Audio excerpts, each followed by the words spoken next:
Welcome everyone, it's the journey, and the journey's fast-paced growing. It's grown more than ever, and it's forgot what number we're on, but anyway, our guest today is a spiritual business coach, transformational shaman, and energy healer with over 50 years of experience in personal growth and spiritual practices, and 38 years in business. Entrepreneur since 19, our guest has consulted across industries from real estate to online marketing, and our guest has performed over 3,000 energy reviews, identifying 34 key energetic blocks that impact business success. Our guest is the author of The Overachiever's Guide to Spiritual Awakening and is the host of a top-ranked Spirit Sherpa podcast. Our guest empowers spiritual entrepreneurs to align purpose with profit and create lasting, meaningful success. Welcome, Kelle Sparta, to the journey. Thanks for having me here, David. It's great to be here. You're welcome. Now, journeys, spiritual, non-spiritual, whatever you talk about, usually means you have to start somewhere. Usually from your home and you go onto the freeway, motorway, Autobahn, whichever country you want to go in. And there's a purpose. But what was your earliest memory that made your purpose with your journey? Oh, my earliest memory about my purpose. I thought you were going to ask me when I started getting my gifts, and that's an easier answer.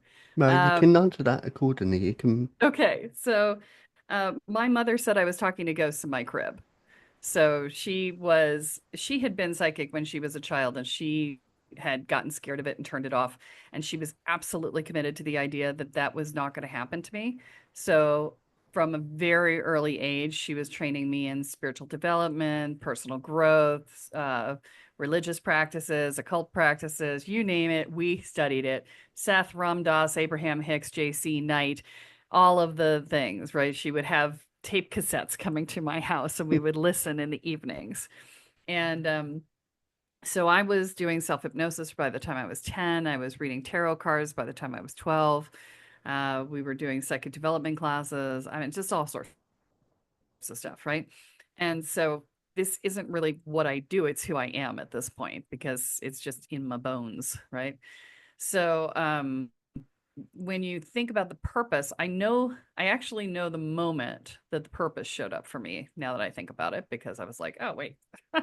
um, I had this awakening. I was around 28 years old and I had this, I came to my senses. So I had gotten married to a man who was an atheist in my early 20s, and we just didn't talk about spirituality at all during the time of my marriage. And then it came up near the end of the marriage. And there was this moment of awakening when I went, oh my God, I've got this huge mission. I have no idea what it is. I don't know what I'm supposed to do to get ready for it. I don't know how to figure out what to do. And I know I'm late, right? And there it was just this bang, you just knew it, right? Yeah. And what I have discovered in the intervening 28 years is that is an indication of being part of the 100,000 people on the planet to up level the planet right now. And so that's actually one of the things I'm doing right now is I'm collecting those people and giving them some education around how to expand and hold their energy and run it at a higher level, as well as around being able to connect to each other in a grid to actually fulfill that mission. And so, that's one of the things I'm doing, and I'll give you the link to the Discord server where people can get together. I'm doing free classes on that so that people can learn how to do that. Okay. Um, and but yeah, that's been part of my journey, is that awareness and then figuring out what my role was, right? Which happened over time. It took time for me to figure that out, because your purpose is the fullest expression of your authentic self. And when you don't know who you are, and I didn't, I was a complete chameleon. I was an empath, and I'm still an empath, but I had zero boundaries, and I had no idea where I ended and other people began. And so figuring out what my mission was next to impossible because I didn't know who I was. And so it took me many, many years to step into what I am aware is now my mission, which is to facilitate the up-leveling of the people who are going to up-level the planet. Yeah, and you talk about, about trying to find yourself. When you are on a journey, if you don't have any maps or guidance, you are like a lost person because you don't know exactly which way to go. Yes, if you got road signs, you've got some kind of indication, but that doesn't automatically know you know the way. Correct. Yeah. See, what happened was I had this awakening. I had this awareness. I was 28 years old. I had the American dream. I had the trophy house, the trophy husband, the big house, the dog, the two cars, the pillar of my community, successful business owner, and I hated my life, right? I was like, I did the checklist, I did it well, and I don't like where it got me. And I literally just leveled my life. I divorced my husband, I sold the business, made him take the dog, sold the house, quit the nonprofit and moved out of state to live with a bunch of people I met at the Renaissance Fair. My former business partner said I'd run off to join the circus, and he was not quite wrong, right? Yeah. So, um, but I had to. I had to. I felt so suffocated in that space. But when you do that, there's a couple of things that happen. One is I went into a year of intense gratitude. I just woke up every morning going, "Oh, I love my life. I don't have to ask permission to do anything. I can just do whatever I want. I have freedom to be who I am. I don't know who that is, but I can be whatever it shows up to be, right?" And so I went into this intense gratitude, but then I also, at the same time, went into this sort of um, it was almost a vapor lock state, right? I just sat there and I was like, I don't know what to do next, right? I went away from what I didn't want, but I was now in that transition point where I didn't know what I wanted to be able to transition to going towards it. Because when you live in that chameleon state, you give up a lot of your own desires in service to being a reflection of the person that you think people want you to be, Mm. right? Um, and so you have to remember to learn how to dream again, right? You have to remember how to dream again or learn how to dream again. And so it was a whole process of doing that. And in the process of doing that, I was also in the process of still breaking down. And so I was just stripping away all this stuff that just wasn't me. I remember there's a process that I teach in my programs that I talk about is it's called foundational deconstruction. That's what I call it, rather. I never saw anybody else talk about it before that, and so I had to give it a name. And what it is where you're pulling out the foundations of your identity.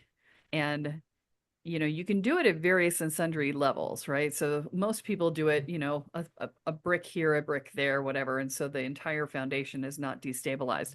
I pulled out the whole freaking foundation. Like I looked and my foundation stones were everywhere on the ground and cornerstones didn't make it back into the new foundation. Mhm. Things that were cornerstones of my belief in who I was, like doing everything to 100% of its ability to be done and being perfect and all that. Perfectionism was one of the things that I left behind. But during the course of that deconstruction phase, I actually found myself uh, losing the ability to do rote tasks. So I would get out of the shower with shampoo in my hair. I would brush my teeth without the toothpaste on and then realize later there wasn't toothpaste. I wasn't even aware of my physical surroundings. So I would like go through a doorway and whack into it. Right. And just all sorts. I was not safe to drive. I did not. There was like 3 weeks where I was like, I am not getting behind the wheel of a car. I can't even walk. Right. And it was this entire rewiring, and I lost rote abilities because I was not defined at such a level that absolutely everything in my world had to be consciously thought about to make it happen, Mm. because none of it was built on any foundation of anything else. And so that's why that happened. But it allowed me to recreate myself in a significant fashion very quickly because I just said, nope, not going to be this person anymore. Don't know who I'm going to be becoming, and that's the hard part of a foundational deconstruction. It's that you have to wait for it to coalesce. You can't put it back together again yourself because if you do that, you're going to do it based in your belief structures around what it should be, which is based in the old you, Yeah. right? And so you have to wait for it to come back together of its own accord and then allow yourself to be surprised because you will be. I Mm. was. Because Yeah. there's lots of ethoses I've followed over the years with myself, about, and I use this as hashtag, share a wise word or two. But then recently I started using acronyms to the, 5 vowels, AEIOU. With A is amuse, E is educate, I is inspire, O is observe, and U is understand. Like that. I'm not using a Y, but it's U for but because some people use Y, but the 5 vowels. And I use those because when you are learning yourself, you are amusing yourself, you are being educated, you are being inspiring, you are observing, you are understanding. So when you are finding those pieces and reconstructing yourself, you have to have those fundamentals to make the better person for you, to make you who you are. Yeah.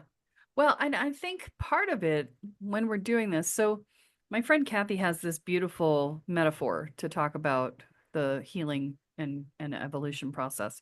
And she says that we're all springs, artisanal wells, right? We spring forth from the earth with plenty of water for everything.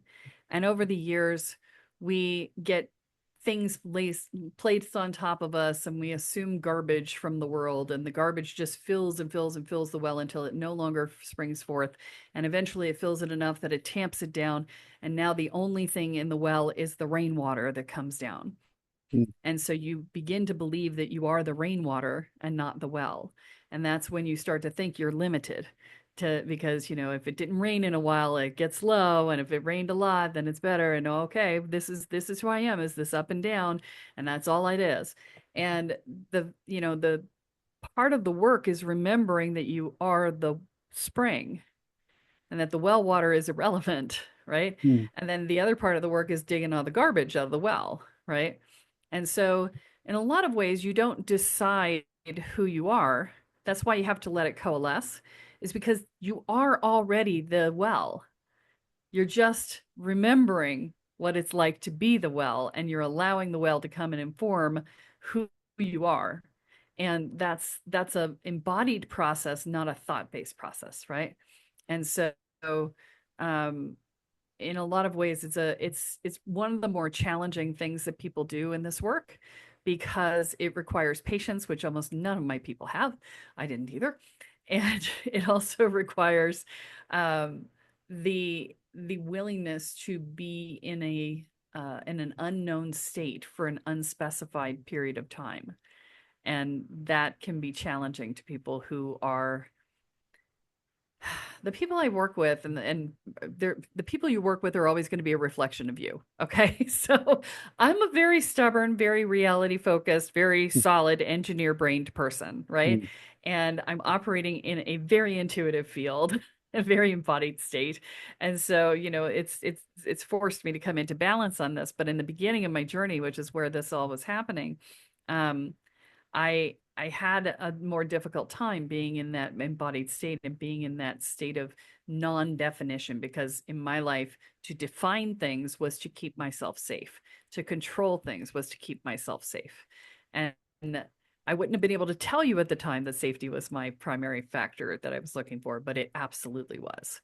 Mm. And so that's the challenge, right? Is being able to be unformed and understood by yourself and yet not have your safety mechanisms click in and force you to like land on something. Yeah, so moving forward into the present, do you feel the present has been more stronger than you since you've been aware of who you are? Do I feel like the present has been stronger than me? Yeah, do you feel the present's made you a stronger person, individual?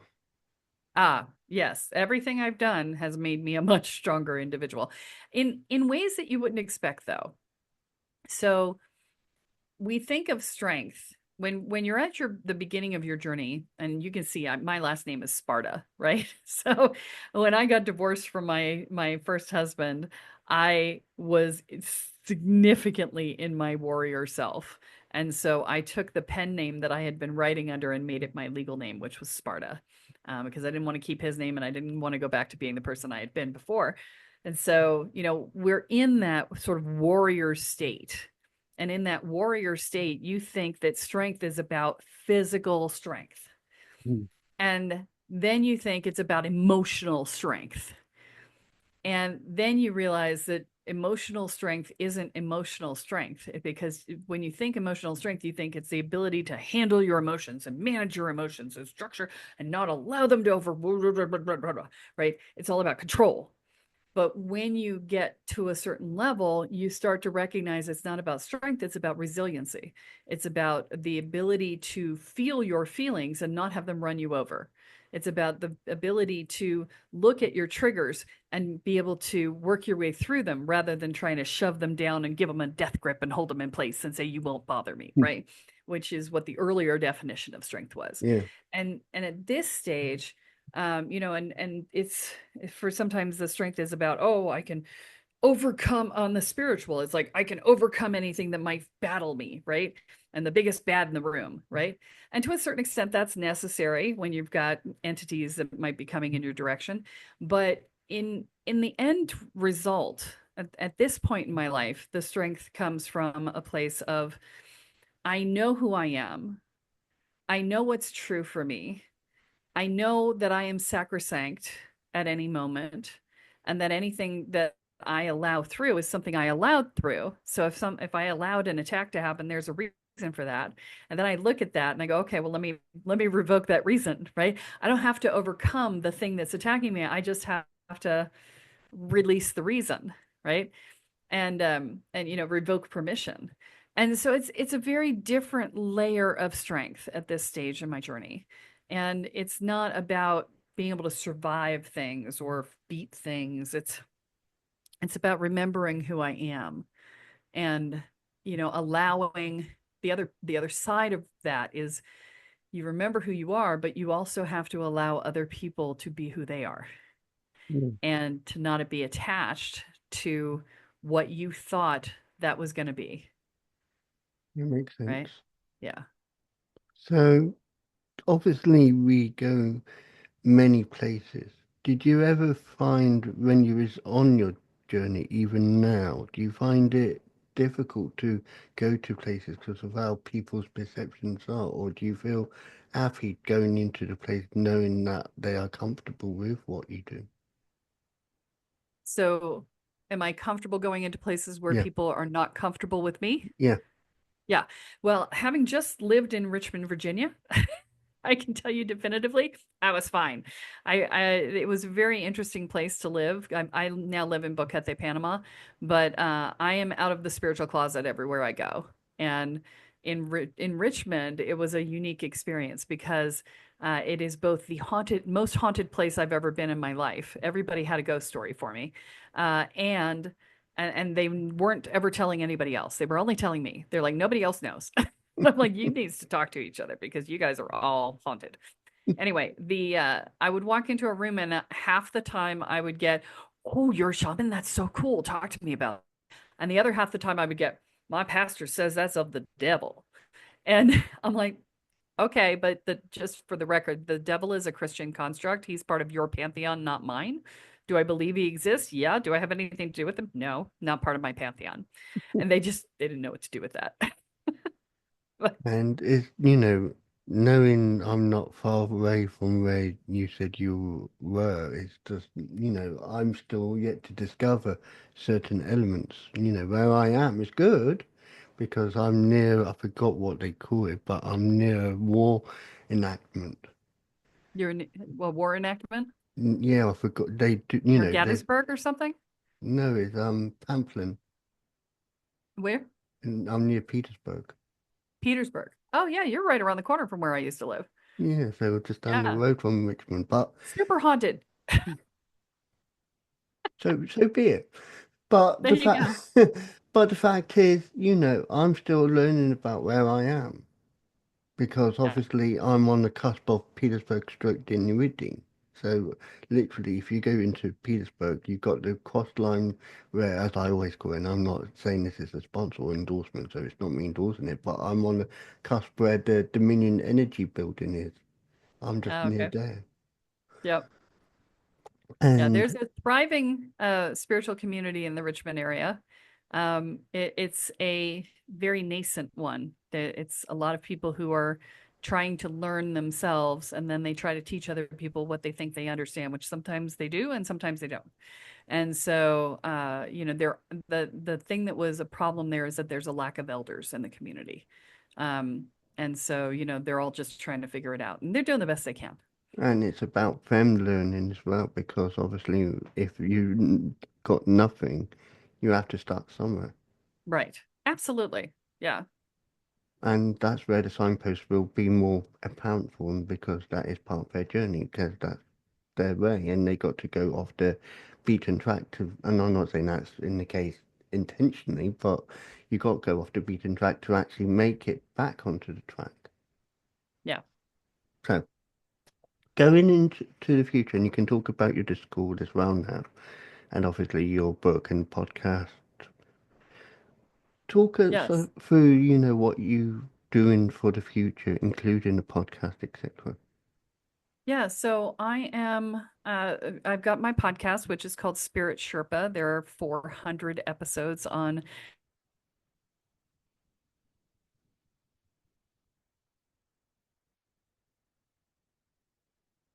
growth process. So because I don't feel like you should, I feel like you shouldn't, um, well, not I feel, it is absolutely impossible to do spiritual work without doing personal growth work too, or vice versa. And the reason for that is that you will eventually hit the wall in whichever side you're doing without the other until you add the other one back in, right? So the work that I do is about integrating those elements because personal growth work and spiritual growth work together create transformation. And I am all about standing on the threshold and helping people across the doorway into transformation. So, the thing that you need to understand about this journey is that it is an initiatory process. An initiation, by definition, is walking through a doorway that you don't know what's on the other side and knowing that once you cross the threshold, you can never return. So, it's similar to learning how to read. You may choose not to read the signposts going forward, but you will never be ignorant of what they say again, right? It's the Yeah. same thing, right?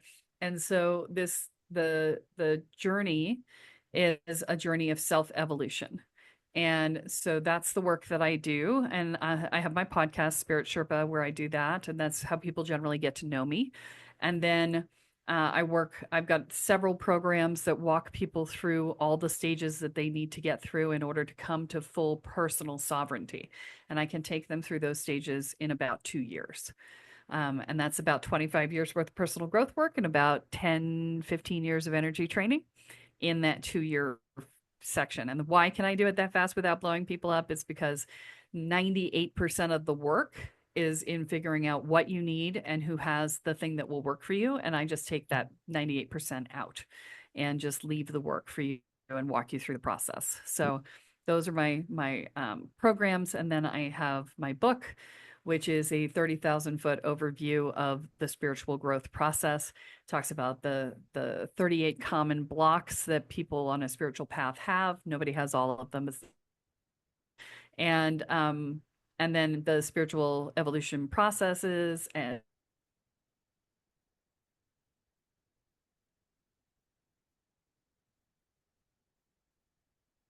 overview so that you can understand what the process is that you're stepping into. And that's called the Overachiever's Guide to Spiritual Awakening. And so, all of these things and more. And then I'm doing my Discord channel where I'm bringing together the people who are the 100,000 to train them up on how to do their mission of upleveling the planet. So there you go. So very busy, but that's a very productive business, I call it. Yeah. So obviously, can people get that through your website, or is there any specific websites you want to share that people Yeah, can so get? they can find pretty much everything I'm talking about on my kellesparta.com website. It's Kelle. There's nothing else, just E at the end, kellesparta.com. And that'll take them to absolutely everything. If you are an empath and you're listening to this show and you're going, yeah, I don't know where I end and other people begin, I do have a free e-course on the website that's called Boundaries for Empaths. And you can find that by clicking on the blog and then looking in the right-hand column for the picture of the lady with the crystals. And if you click on that, you'll get free access to the e-course and it'll change your life. I promise you. It'll show you how to change the way you're holding your energy field so that you never have to be overrun by other people's strong emotions. You never have to feel overwhelmed in a crowd. You never have to have the experience of not being able to separate from a partner, even though you know they're toxic for you ever again. Mm. So it will really change the way you feel in the world. And the website will be in the bio after the interview. So Yes. thank you. And the last one I always like to end on, and it's a positive because we go intense to happy to intense in a sense. But to end on a positive, everyone who's going on a journey, whether spiritually, like I said, or non-spiritually, have words of inspiration to tell others to help them grow. What would you say to those people growing and on their journey now? So the thing I'm going to say is that you when you start this journey, you you are afraid that when you start to access your emotions, they're going to overwhelm you and overpower you and knock you down. And that's because you've been stuffing those emotions for decades, right? And you can feel the pileup. In actuality, when you start to unwind these things and you start to release all of these stuck emotions, they are rarely overwhelming. And they generally come out in fits and spurts. And you don't understand where they're coming from. You're not sure what they're for. The fact is that they don't exist in reality anymore. They're just leftover emotions from before. And so, you just give yourself space to feel it and you let it go and it's gone, right? Once in a blue moon, one thing will be overwhelming, but it's overwhelming for like a minute and a half. And then it's like, oh, okay, and now I'm done with it, right? So the fear of it is so much bigger than the reality of it. And so I want you to just have faith that we often think that it's this big scary thing to start this process. We have this huge drive towards it. We have this desire for it, but we think it's this huge scary thing. And so we were like, I'm waiting, I'm waiting, I'm waiting. And you know what? The waiting is just resistance. You're going to do it eventually. Just do it now. You're going to be happier much faster. You're going to be happier for much longer. You're going to be able to feel better and more solid and stable and comfortable in your own skin much more quickly. Just the day-to-day life that you're living in right now, because you live with it day to day, you don't realize how bad it is. But it's pretty freaking bad. Mm. And the process of getting out of it is so much easier than living in it. So, don't be afraid, is what I'm saying. And it's a good way to end this interview. And I'd just like to say thank you, Kelly, for sharing your journey with us today. Thank you for having me, David. It was great being here. You're welcome. Our thanks to our guest there for a wonderful journey. And now a couple of messages to share with you.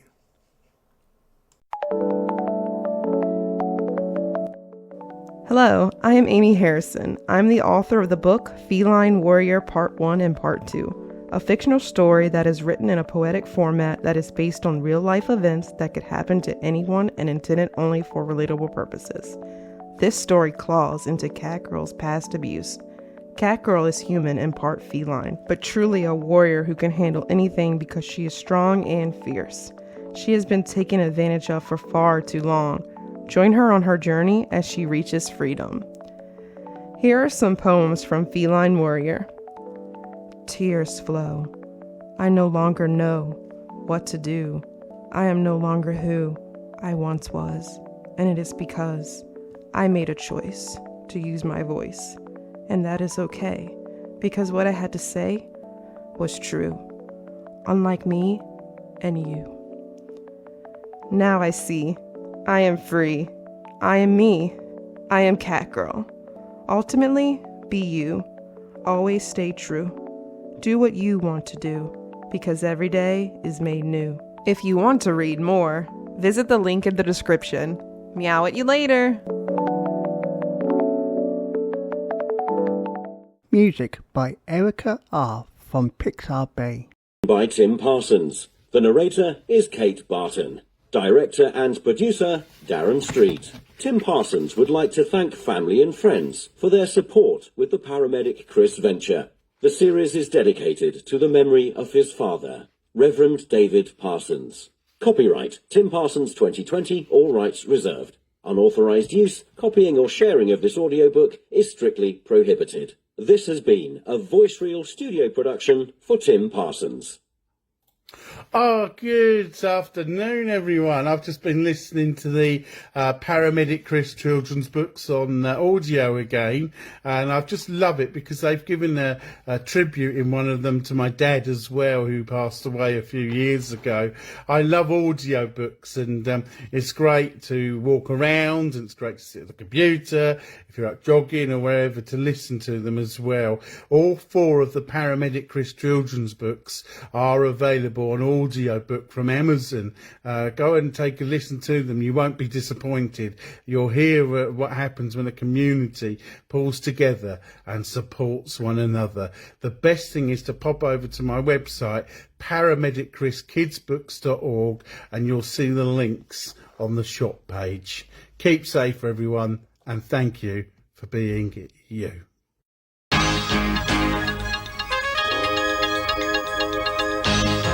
The Journey podcast explores stories of personal growth, challenges, and life-changing moments. Each episode dives into unique experiences, offering insights and inspiration for listeners navigating their own paths. I believe everyone has a story worth sharing. If you'd like to share your journey with David and others, email your story to wisewords1983@reborn.com, and it may be featured in a future episode.